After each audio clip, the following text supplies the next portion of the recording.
Welcome to Fueling Your Legacy, hosted by Samuel Knickerbocker. Each week, we expose the faulty foundational mindsets of the past and rebuild a new, stronger foundation essential in creating your legacy. We've got a lot of work to do, so let's get started.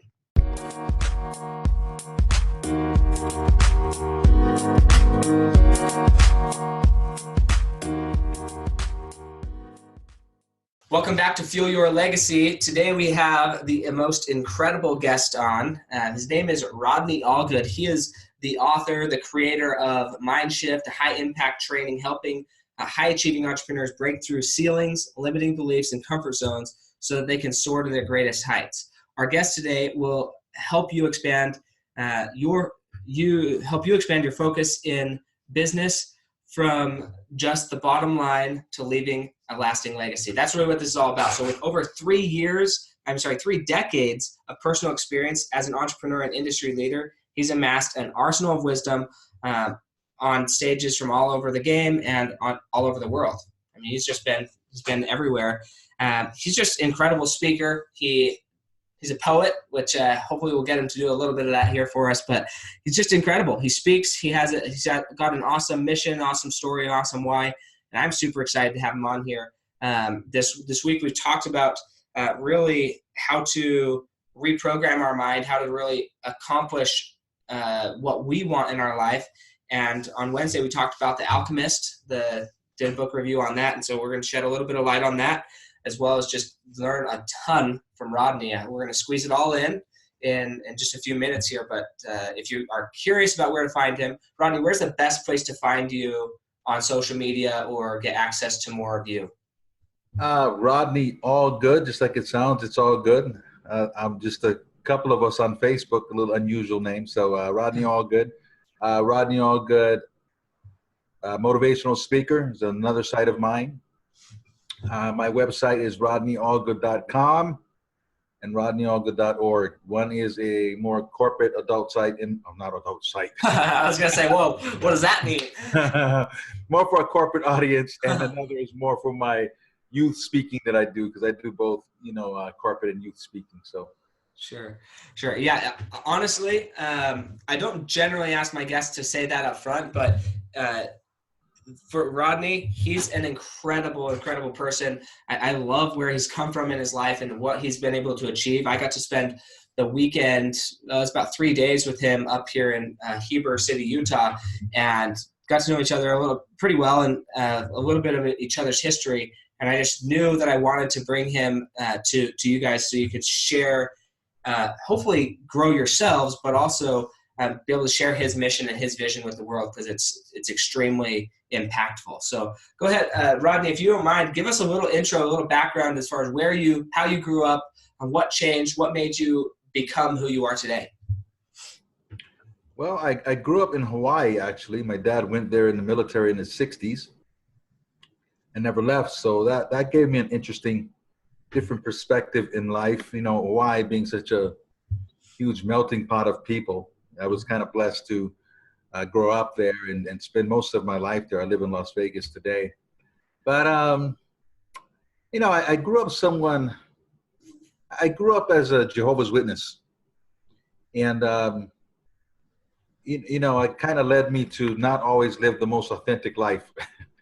And in my journeys recently, in the last, decade or so, I've really worked hard to align my life, because there's a lot of people out there that I feel have lived a life of expectation, the expectations of others, and not really their truth.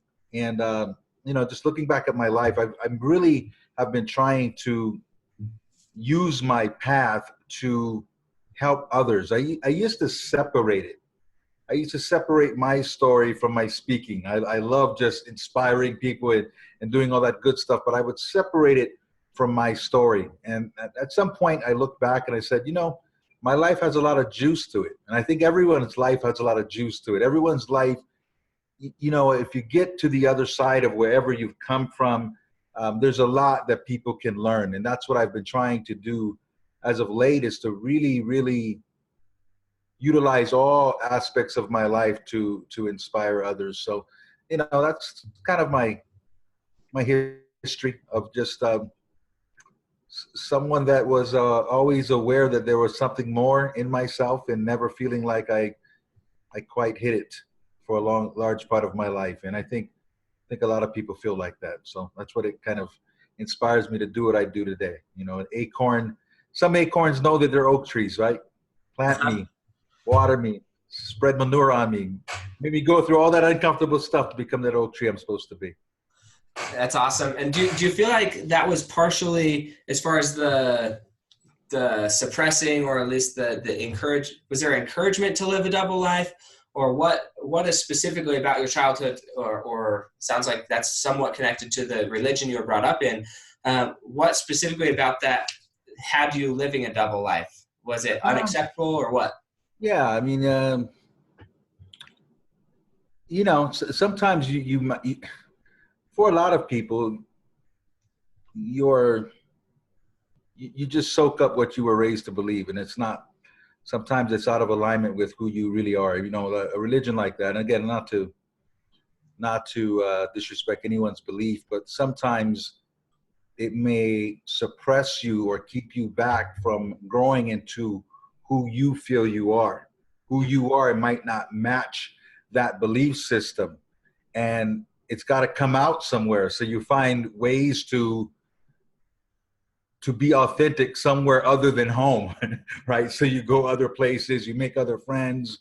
There are things that you're afraid to talk about, so you act it out in different areas, you know, in private, that type of stuff. So no, I wasn't encouraged to do that, but I think because I never, as a youth and as a young man, really accepted or knew my authentic self, it was always trying to come out somewhere. And sometimes you can go way off the railroad tracks, you know, until you figure that out.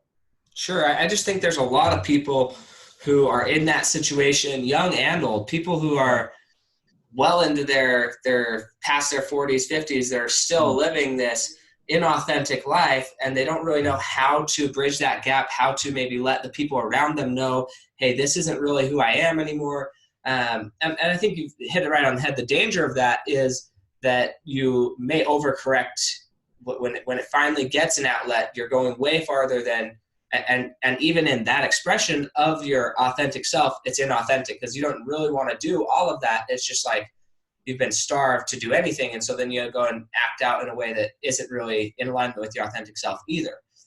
Yeah, and sometimes you can build a life on a bad foundation. I had a lot of success as a young man. I was a young entrepreneur. I actually was in the sewage pumping business for 20 years. I owned a fleet of trucks that pumped sewage and the grease from restaurants, and you know, helped make biodiesel fuel. Me and my ex-wife became very successful.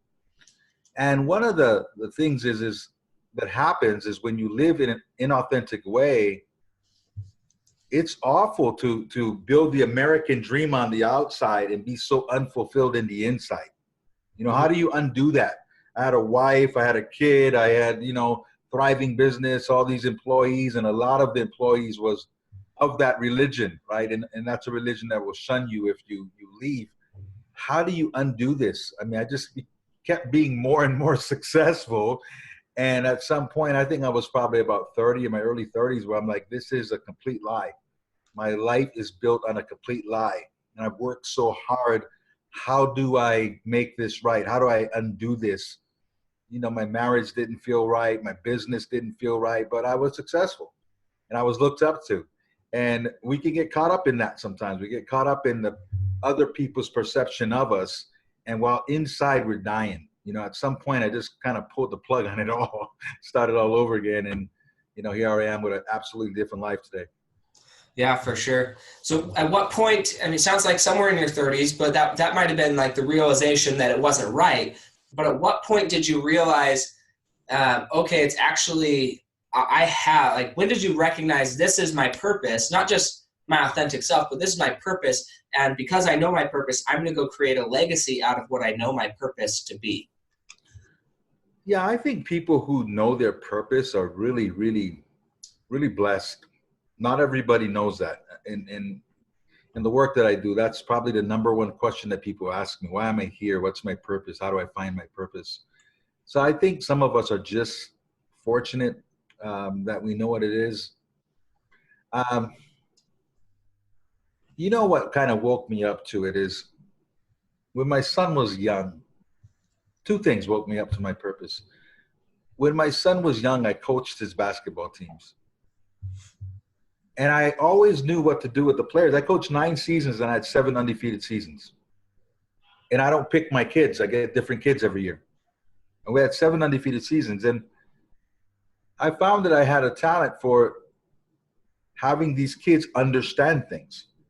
I think John Maxwell calls it putting the cookies on the lower shelf. I would simplify things and kids would get it every time. And the other coaches would wonder how my kids played like that. And, you know, the next year he's got a bunch of kids I had last year and I got his kids and he's thinking, oh God, he's in trouble. I got these kids. I got the good kids now. And we run over them again, right? And it was being able to impart this knowledge and simplify it. So I took the game and I simplified it. And then I look at what I was doing in business and my employees. I mean, I rarely had any kind of turnover. My employees worked for me for 10, 12, 13 years. I empowered them. I had this ability to make people feel better about themselves and to believe. Some of my employees, when they did quit, it's because I kind of inspired them to do bigger things than working for me, which is okay with me. Sure. And then I joined a network marketing company back in maybe 2005. And it was a new company, but in 9 months, I was one of the top 10 people in the company, myself and my wife. We just had this ability to lead people. And through that experience of network marketing, it put me on a lot of stages. I got to speak a lot, and they would use me a lot. And I'm like, I really like this. This is what I do. And the company folded up. We had a good run with it, but it folded up. And the part I missed, you know, I would join these other companies looking for myself because I got divorced slightly after that. And I was trying to find myself. I lost everything. I lost my business. I lost everything. I'm talking repossessed cars, and my life was madness. Just everything went upside down, just like I thought it would. You be careful what you think about. But what happened is I was trying to, I thought, you know, I'm really good at this network marketing thing. And I kept trying to find these companies, and I was failing, right? I wasn't finding the success I had. And I realized the part I liked was the speaking, was the coaching. And I confused that for everything else. And for other people, it's exactly what they need to be doing. For me, the rest of it I wasn't missing. I was missing the speaking and the coaching. And from there, I knew that's what I needed to do. I knew that I was given an ability to say things in a way that people get. And then I started in this journey. And I got to share with you this story because I really feel that when you really are focused on something, you can manifest some pretty amazing things in your life. When I wanted to first start speaking, I wanted to understand the business of it. I understood the speaking was easy to me, but I didn't understand the business. How do you get paid? How do you get on stages? So I started going on these speaking bureau sites in Hawaii, looking at guys to find a mentor. I'm going to contact one of these guys and see if he'll teach me. And one of the faces that kept popping up was Wally Famous Amos. Remember Famous Amos Cookies? Mm-hmm. He was huge back when I was a little kid. I mean, he was like the entrepreneur. I mean, he got honored from Ronald Reagan and all kinds of stuff. I mean, he was the entrepreneur. So I'm like, I always wanted to meet Wally Amos. Let me send him a message on Facebook. I'm going to look him up and send him a message on Facebook and see if he'll have lunch with me. I'm going to offer to buy him lunch. The date was December 27, 2011. I remember this. I sent him this message on Facebook. The next day, my mom has a doctor's appointment. I take her to the doctor. I keep checking my phone to see if he had responded. Didn't respond. Drop my mom off. I checked if he responded. He didn't respond. I come out of her apartment. I take a left and I take another left. Who's getting out of his car the next day? 24 hours later, I said, that's Wally Amos. 2 blocks from my mom's house, getting out of his car. So I stopped my car and I walk over to him and I said, this is crazy, Mr. Amos. You know, I sent you a message on Facebook yesterday saying I wanted to meet you. You know, I'd like to become a motivational speaker and I was looking for some guidance and this is crazy. He says, "What's your name?" I said, "I'm Rodney." He goes, "You really think this is crazy?" I said, "This is really crazy." He goes, "Rodney, the universe is in perfect alignment. You're standing exactly where you should be standing. How can I help you?" He's one of my best friends today. And I was studying a DVD series of how to speak at schools and get paid. I'd ordered this DVD series. And I never told him this because he just became like an uncle to me right away. We talked about life. We barely talked about speaking. And about 3 weeks later, he calls me up early in the morning, says, "Rodney, what are you doing?" I said, "I just woke up." He goes, "Man, take a shower, wash your eyes. I'm picking you up." "Where are we going?" "We're going to Farrington High School. I need to go speak to the kids. Come on with me." So he picked me up. And halfway through his presentation, he goes, "And I brought a very special guest with me today," and just puts me on. Just puts me on. And I went up there and knocked it out of the park. And from that presentation, I spoke to schools all over the state. So the very thing I was studying, the very thing I wanted happened. The very person I was trying to meet happened. And I started to understand that life is so much bigger than what I once believed it was. That when you get in aligned with your purpose, you're not swimming upstream so hard. You know, building that sewage pumping company was hard work. That's Right. swimming upstream, right? I'm glad I did it. I learned a lot, but it's so important to be aligned with your purpose. Yeah, I agree completely. I think for me, it's interesting because I've known for a long time that what I wanted to do was be some sort of speaker, some sort of influence speaker, and I didn't know really what that was to be about. And for me, it's really come down to legacy is a part of what I love to talk about. But when I think of myself in front of like 100,000 people on stage, then I see myself talking more about forgiveness, gratitude, and we could say, we'll say the at-one-ment, right, with God. You can call it the atonement of Jesus Christ. You can call it whatever you want, but the unity of purpose from whatever before this life looked like to where we're at now and whatever after this looks like. How can we bring those to one in alignment and accept everything as happening for us rather than to us? And that concept for me, when I learned it, it transformed my life. And that's what I'm most passionate about sharing. And what I found when I studied psychology, because I went to school to be a neuropsychologist to understand this from a more physical level than just all mental. And what I found was that money was one of the main inhibitors for people to feel confident enough to go chase their dream, right? Even at your height of success, when you were financially put at the top, what was one of your main concerns of saying, okay, we're walking away? Was it at all financial in that decision, right? What's going to happen to my wife? What's going to happen to my kids? You know, I made $1 million before I was 30 years old in that business. Mm-hmm. It's very lucrative. That's a business that's never going away. Exactly. It's a crappy stream to swim up. Yeah. For some people that works. You know, they say ignorance is bliss. For some people, having comfort or having security is enough. For others, not getting the music out, the thought of being on your deathbed one day, not having lived that, is just a horrible thought. Others aren't conscious of that at all, and they're fine, okay? But for some of us, and I believe some people were given a gift, and it's so needed and it's so necessary to get it out of you, that the world would be a different place without you getting this out of you, without you using this gift. I love Stevie Wonder, but what if Stevie Wonder said, "I'm blind, how do I learn to play a piano? How do I learn to, this thing inhibits me from sharing this gift"? My life would be different. I mean, that's how much I love his music, right? He's touched lives all over because he gave his gift. And when you have this burning in you because that gift is so strong, that calling is so strong, it's got to come out, or else you just feel like you existed but didn't really live.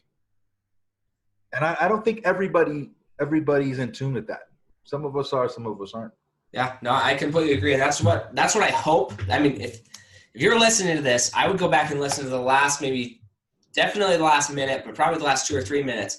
That is exactly why I have this podcast. That's exactly why I do what I do, because I love to speak, number one. But number two, I want other people to fuel their legacy. And what I believe the foundation of fueling your legacy is to identify your identity.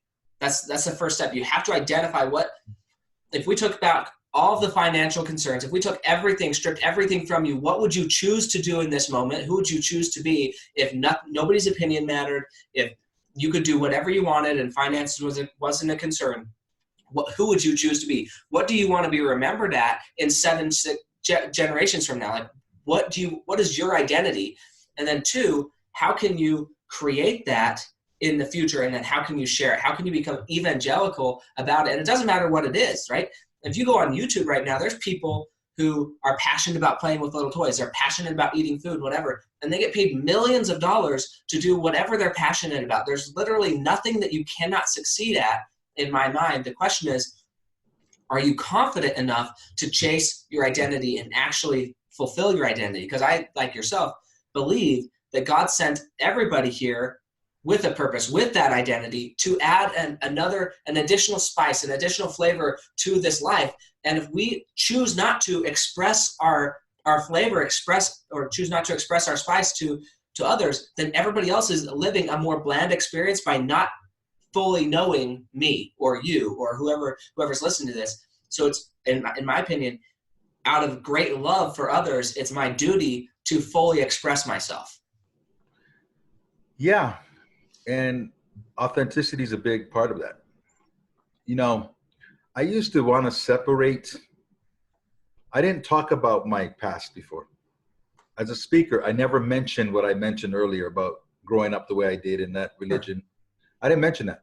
I wanted nothing to do with that. I just wanted to be the next great speaker that motivated people and inspired people and did the typical things. What was crazy for me is I always had this gnawing in me that I was supposed to help these people who were being shunned by their family, who were depressed, who were suicidal, who were pretty much kept from normal society. They live a life in a bubble. They don't know how to raise their esteem. They don't know how to live in the real world. And what happened with me is there's a lot of Facebook groups of people that were of that religion, and they're angry. They're just angry. The page is toxic. Just angry people. And I've done so much personal development that that stuff doesn't bother me anymore. But I try to create positive posts and videos for them, and the administrators of the group kick me out because you're happy. Yeah, they kicked me out. So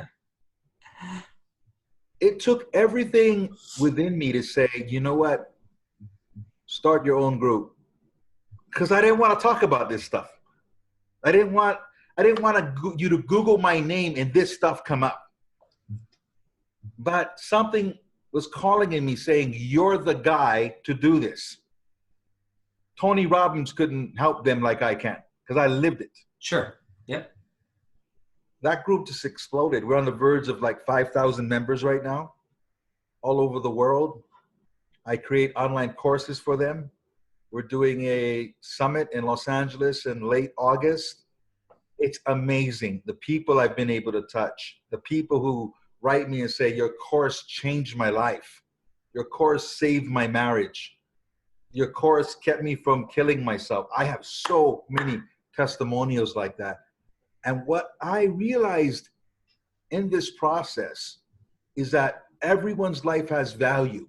I was trying to deny a part of myself. I wouldn't merge it. I wouldn't talk about it. And when I finally did, everything changed. And the reason why I kind of know it's bigger than me and it's divine is you mentioned that I'm a poet. And I didn't know I was a poet until I was 44 years old. And when I write poems, I never sit down and say, I'm going to write a poem. I birth them. I just know it's in there. I grab a pen and a paper and something comes out. And this is the very first poem I wrote. I was going to journal, and this came out instead in all of 5 or 10 minutes. Raise the beliefs that were not mine. A detachment from my true self showed over time. A lie I lived for so very long, not understanding my truth about what's right and wrong. Like a chameleon, I would change my colors at will, so the people I love would love me back still. But is it true love if you take it away because something called truth is not seen the same way? You see, we all have the power to use our own minds and seek understanding that we all wish to find. This journey, it's mine. It belongs to no other, no brother, no sister, no father or mother. See, I was created unique and like no one else, but my talents and gifts were then put on the shelf. But now it's time for me to break free from these chains and shatter the bondages inside of my brain. Now I finally am free. I can soar to the sky, for I was created in the image of the one who's most high. Samuel, I put no effort in writing that. That just came. I didn't know why I wrote that. And then poems just kept coming to me. And I kept, for like probably 4 or 5 months, poems just kept coming to me. And this is before I started speaking.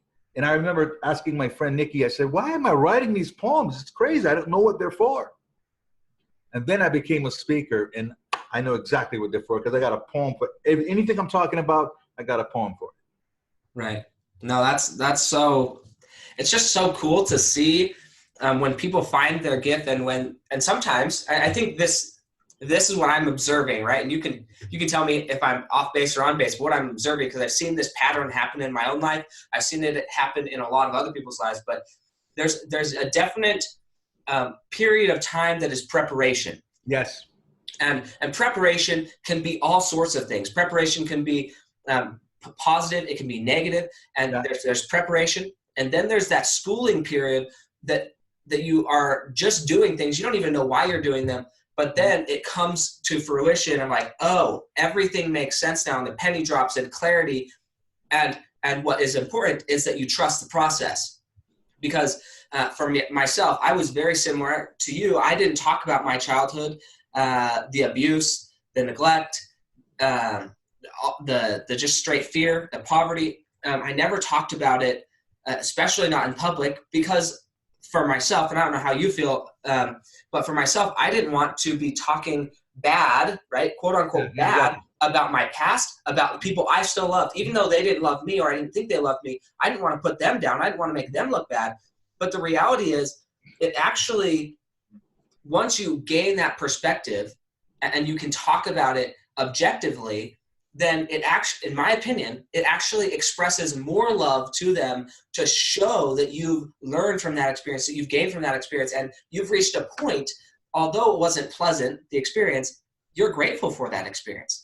Without that experience, you wouldn't be who you are today. And understanding that that's all preparation, and sometimes it's comforting to know, and I think that preparation, by the way, is always happening with different areas of our lives.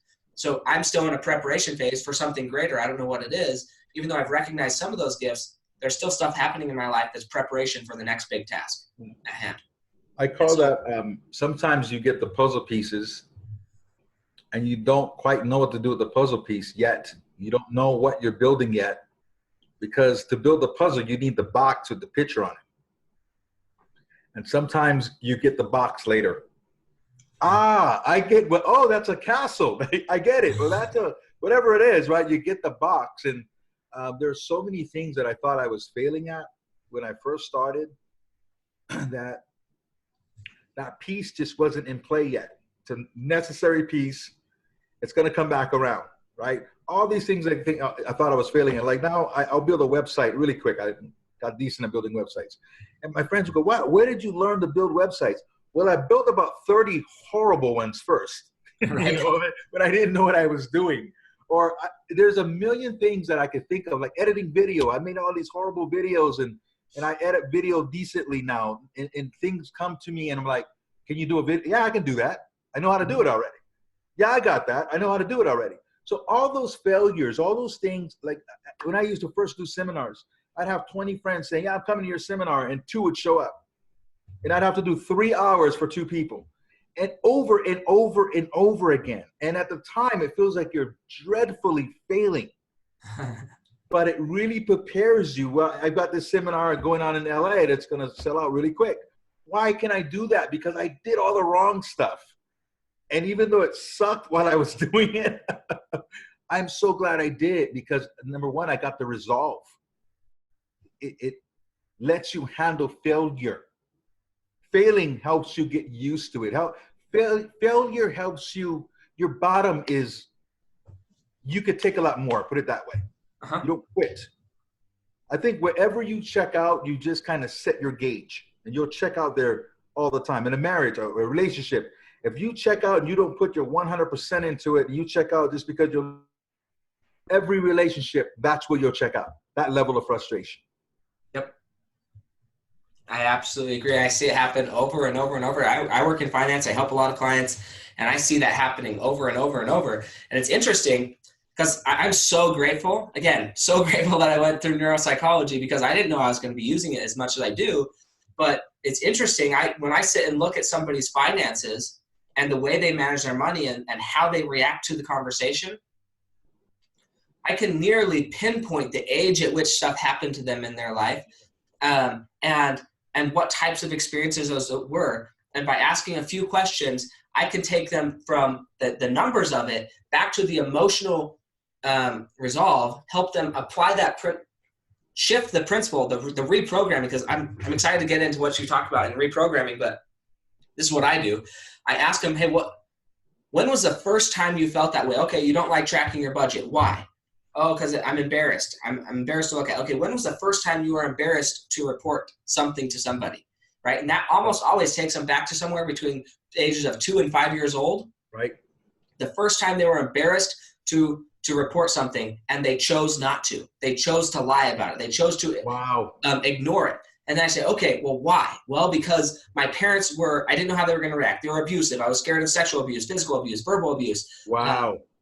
Being abandoned, whatever it is. And then you find out what the real cause of their financial stress is. It's because they haven't healed those issues in their childhood that are so long ago that they don't even remember them, because the mind will not allow you to address those feelings until you're in a safe enough place and you've overcome the fight or flight response, and you can actually address it.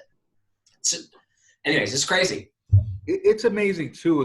Don't you see that it's a lot of generational stuff going on, where people like of my father's generation, they bury stuff. Oh, tons. They're our generation is more prone to go get help, or what's going on with me, but they are way more prone to bury stuff. Like even now, I'll bring up stuff with my dad, and he'll just shut down immediately. That didn't happen. Right. It did happen. Yeah, no, it's fascinating. So I'm curious, what is the process? Because you talk a lot about reprogramming people, not just from just religious trauma, but from trauma in general. How do you help somebody through that process, especially abandonment or shunning? And those are some intense emotions of rejection and fear, and that specific emotion and emotional response really has the ability to damage somebody's prospects of life, let alone business or financial success or marriage. Just the fear of rejection or the deep emotional connection to rejection can just destroy somebody's life. How do you go about helping reprogram that into something where it turns into a positive, so they can use it as fire for their newfound legacy? Well, as you know, you've got components of your mind, the conscious, subconscious, creative, subconscious. And a lot of times people are still looking at life through their old wiring. They're trying to live a new life, but they haven't adjusted their wiring, so they're all out of whack. They're not in alignment, and they're stuck in self-judgment. The way their family looks at them, if they're being shunned, they look at themselves that way because they have that old wiring.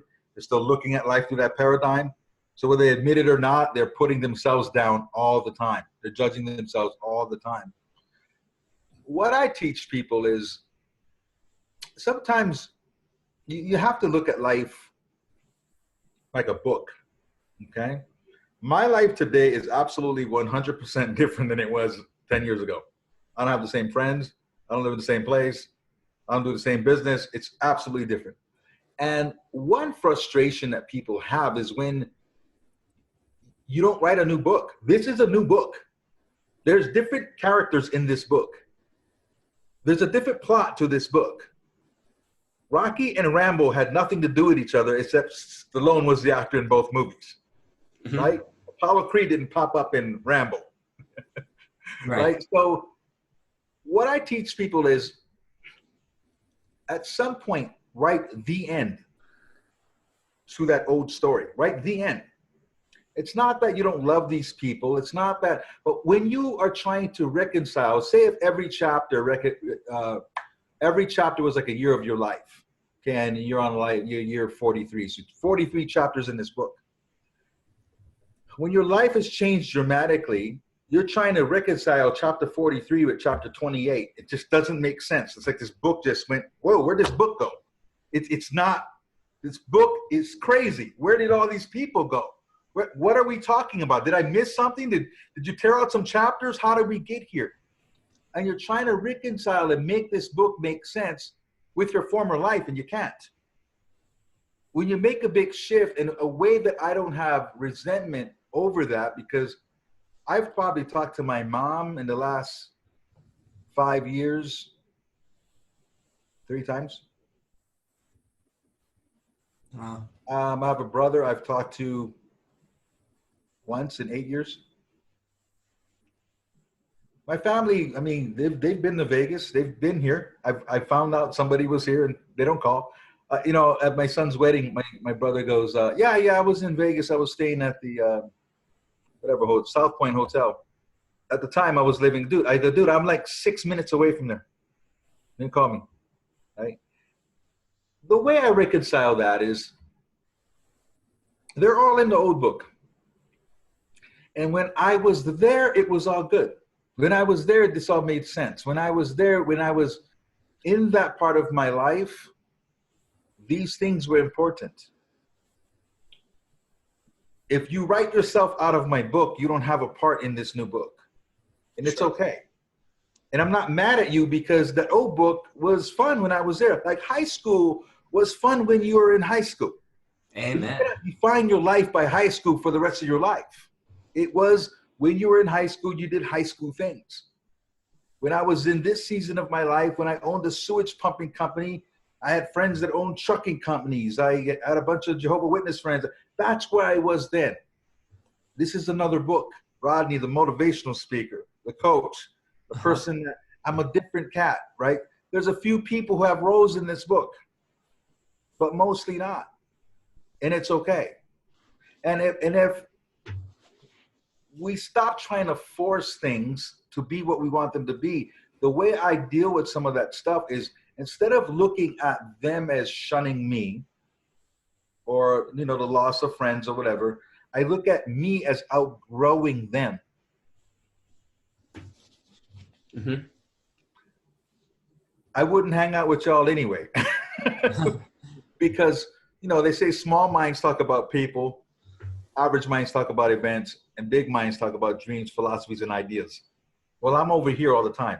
I would hang out with guys like you. That would be my old friends weren't like this. They wouldn't be having this conversation. So I think that part of it is allowing yourself to let go and be okay that that was great when I was there. And to have routines that drive new patterns into your brain, into your mind. Mm-hmm. Read books and do things that are in accordance with where you want to go in life. Rewire the brain. The brain is wired mostly through repetitions and emotions. That's what really drives it home. So put new things purposely and live with intention and rewire those things. So now your subconscious and your conscious are in alignment. Yeah, please go back. Man, probably go back and listen to this whole episode. But specifically that whole analogy with the book, I've never had it been put quite so succinctly and just perfectly. It's okay to write the end and to encourage people to write the end and move on and talk about a different book. Because I've tried to write a book before, and you're exactly right. When you're trying to reconcile something you wrote in the first one and it just stuff just loses its steam, and then halfway through the book it's not even there, and then you're on chapter 43 and you're like, man, this doesn't make any sense anymore. The plot line shifted 6 times because as I was writing it, I evolved, and as I evolved, I forgot to write the end in the different stories. Now, it would be okay if you wrote the end and started another book and said, okay, here's the next continuation, but making it all one book doesn't make sense. And yet we try to do that with our lives all the time. You got to know the difference between sometimes it's time for a new chapter, sometimes it's time for a new book. They're not the same. Sometimes it's truly, you won't even avail yourself to new opportunities, new people, a new life if you're holding on to something that's past its expiration date. Right. Wow. Thank you so much for sharing that. That's incredible. So this next portion is, I do what's called the legacy on rapid fire. This is to get a good snapshot of where you're at right now, where you're headed in your business, and what you feel is going to be help other people in your wake follow you or get to where you're at. But so there's 5 questions here. We're looking for like a maybe 1 sentence answer. Okay, 1 word's a little short in finding, but a 1 sentence answer here. Okay, you ready? Awesome. So, what do you feel like has been holding you back from reaching the next level in your legacy? Fusing my life together, and I've done it recently. Fusing everything together, being okay, not worried about judgment at all, just living authentically. Awesome. And what do you believe the hardest thing that you've ever accomplished has been? Letting go of some things. I have 2 kids that are raised in my former way of being raised. My son's grown, my daughter's in high school. Letting go of any expectation there. Just knowing that my window will come with them. There's things I have to accept that it can't be the way I want it to be, and coming to that acceptance. That's so incredible. It's so tough to do that, I'm sure. And what do you believe the greatest success to this point in your life has been? Touching these people who were lost. What I'm doing right now, it's amazing. I fought it for so long, but touching these people that finally feel understood. That's been my greatest success so far. Absolutely. That's awesome. And what do you believe that like the greatest secret that contributes to your success? If you were to say, okay, this is my habit, my mindset, or my behavior, your secret weapon, that everybody in your mind, everybody needs to adopt this to be successful at whatever they plan on. What is that for you? Controlling my emotions. Every morning I put on my skull candy, and you know those motivational videos on YouTube? Mm-hmm. I will listen to I just get myself on this high. I go to the gym, I take care of my body, but I take care of my mind. I want to run through a brick wall when I listen to that stuff, okay? You know, Eric Thomas or Les Brown or whatever, with the music and all that. I do that every day. Because if I don't do that, my emotions will be subject to things around me. I could have a phone call. I could have a bad dream. My ex-wife could call you, whatever. Things happen that can wreck your day.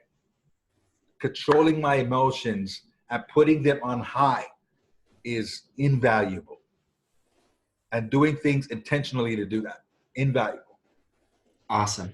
And then what book or books would you recommend to the Fuel Your Legacy audience to really just get their lips wet and start understanding? Because I agree, you have the 3 levels of people who are talking about people who are talking about events, and then people who are talking about philosophy. And for people who are talking about people, when they come in contact with the ideas or people who are talking about philosophies, it's literally like they're different lives of different people, and there's no communication. It's like they don't even understand each other. So how can somebody who's maybe in the talking about people or the talking about events stage of their life get their lips wet and start thinking about, okay, what would it be like if we started talking about philosophy? What books would be best for that? You know, it all begins with a desire to change, right? So I'm going to recommend the first book that struck me. I was 25 or 26 years old, 25. I was on a plane going from Hawaii to Dallas, Texas for a work convention. And I just bought the book, Awaken the Giant Within by Tony Robbins. You know? And they're like, ah, like the skies just opened up because he was articulating things that I kind of knew were true. I didn't know how to articulate it back then. That's a good starter book. It opens up a lot of new thought, new ideas, and it hits you where you know it's true. Mm-hmm. That's awesome. Okay, thank you. And then here's the last question. This is my favorite question to ask because it always changes. Different people, I've asked this question multiple times sometimes through an episode, but when I ask it this way, I get a different answer. So I'm excited to hear yours. So the question is, we're going to pretend that you're dead.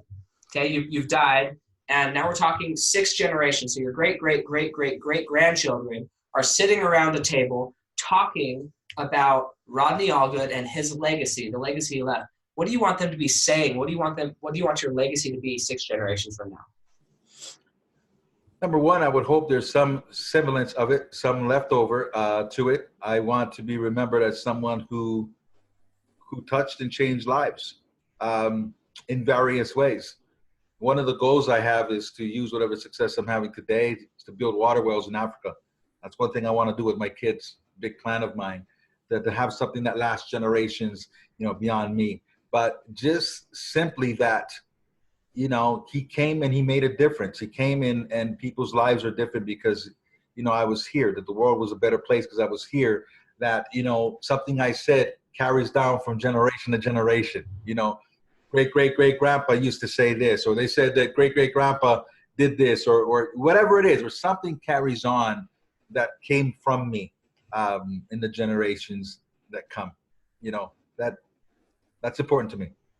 Awesome. Well, I know you're going to do it. And one of the blessings we have about technology in our life is that unlike our great-great-great-grandfathers, at least my great-great-grandfathers, they didn't have the video recording and everything that we have today. So we can actually preserve these memories. This audio recording can be listened to them in 6 generations from now.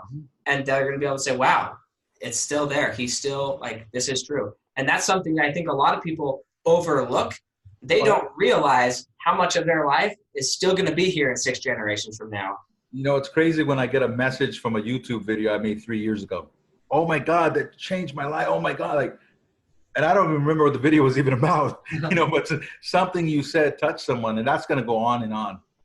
Beautiful. Yeah, absolutely. So for those of you who want more connection to Rodney, or if you think, hey, there were some aspects of this podcast that you wish I would have asked more questions about, or that Rodney would have went into more detail about, you can always reach directly out to him on Instagram, Facebook, anywhere there. But definitely if you'd like more or like him to come back, I'm probably going to have him back anyways because he's just an incredible person. There's so much more to talk about than we have time for in any one episode. But yeah, send me your questions and I'll make a note and make sure that next time we have him on, we're able to wrap around and touch back on some of those mindsets and mind shifts that he helps people do, because it's incredible. Everything you do is so incredible. I'm grateful for you. I'm grateful that you're able to share your first poem that you ever wrote with us. Go back and listen to that. Doesn't matter. I'll show you one more Oh, yes, please do. Wind it up. All right. So this is all about whatever we are thinking of doing it now. We're not promised tomorrow. Things are never the right time because life goes by way too fast and too many people live with regret. And this is called In the Blink of an Eye. It goes like this. In the blink of an eye, each moment becomes the past. You see, nothing stays forever. Only the memories last. A young woman, she dreams of her wedding day, but in a blink, the day is here. And then it's gone away. Our babies and toddlers, we watch them frolic and play. But in a blink, they grow up, and they're no longer this way. Now grown and on their own, in the blink of an eye, sometimes we all wonder, when did the time pass by? In the blink of an eye, our elders are gone. Suddenly it's upon us to pick up and carry on. In the blink of an eye, we are young no more. So ask yourself this one question: what am I waiting for? Live a life that's inspired. Don't let it end with regret. Find your purpose and your passion, one this world won't soon forget. The time is now. You've got one life to live, so spread your wings and fly. For this ride, it may be over in the blink of an eye. I love it. I love it. Love it. It's so cool. Yeah, definitely go check him out. There's going to be links to his websites in the show notes here, as well as links to his social media. Thank you so much, Rodney, for making the time to do this. I'm just super excited for people to get to know you and get to know your mission and what your purpose is moving forward. Awesome. Love being here. Thanks for having me. Thank you.